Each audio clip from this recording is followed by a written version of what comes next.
Leuwih bahaya deui mah leuwih jero deui mah ucapan Imam Ghazali. Jelema anu di dunia hirup di dunia masih kena mencintai dunia geus sama siap jasa kudu ka neraka. Hiji, ketika jelema hirup di dunia ku ari mencintai akhirat lantaran aya sorga eta ge antara neraka jeung sorga.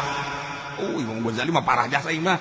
Aya nu salamet kumaha tuh? Nu salamet mah jelema hirup di dunia ulah resep kana dunia ulah resep ka akhirat sorga aya bidadarina jeung kanikmatan ulah pake karesep tambah sapira makhluk hiji bae dipake karesep teh dunyana Allah arang beres.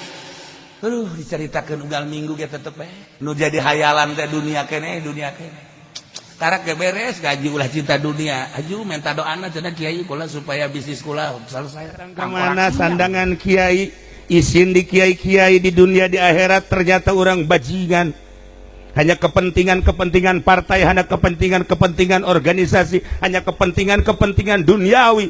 Kiai mah julukan akhirat lain yang dunia kunaon dibawa ka dunia tolol da kiai teu bisa kos kitu kade isin di hareupeun Allah.